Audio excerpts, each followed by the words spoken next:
আমার খালা আছে, সে সেরকম সুযোগ সুবিধা পাইছে, আবার সাধারণ জনগণ বঞ্চিত হয়েছে। এই যে বৈষম্যগুলো এগুলো দূর হওয়া উচিত কিনা?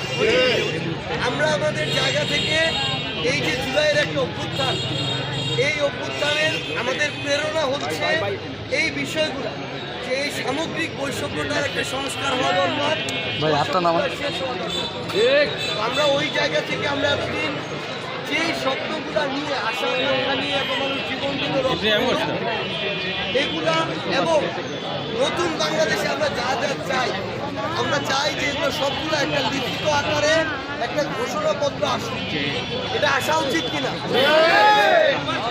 আমরা চাই 71 সালে যখন আমাদের মুক্তিযুদ্ধ হয়েছে, এটা একটা এটা আমাদের কিন্তু শেকড়। আমরা মনে করি এখানে আমরা দ্বিতীয় স্বাধীনতা পেয়েছি। তো সেই জায়গা থেকে এই দ্বিতীয় স্বাধীনতা একটা ঘোষণাপত্রের মাধ্যমে লেখা থাকা দরকার। এটা সংবিধানের একটা গুরুত্বপূর্ণ জায়গায় এটা ওইভাবে লিপিবদ্ধ থাকা দরকার। এইটা আমাদের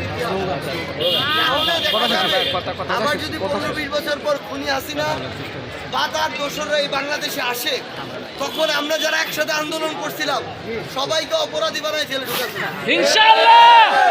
সেই জায়গা থেকে এই যারা আন্দোলন করেছে আমাদের যোদ্ধা ভাইরা, আপনারা সবাই, আপনাদের এটার একটা স্বীকৃতি প্রয়োজন। তো সেটা নিয়ে আমরা আসলে পুরো বাংলাদেশ ব্যাপী আমরা এটা নিয়ে কথা বলছি যে আমাদের জুলাইয়ের যে দাবিটা সেটা আমাদের ঘোষণা দিতে হবে এবং এটা লিখিত থাকতে হবে। এবং আমরা আমাদের জায়গা থেকে একটা জিনিস মনে করি, আমরা আমাদের খালি কথা বললে হবে না, প্রত্যেকটা জেলায়, বাংলাদেশের প্রত্যেকটা উপজেলায়, এমনকি এই দ্বীপ জেলা ভোলাতে এসেও আপনাদের কথা আমাদের শুনতে হবে। তো আপনাদের রায় নেওয়ার জন্যই আমরা এখানে আসছি। আমরা যেগুলো বললাম আপনারা এটাতে একমত কিনা?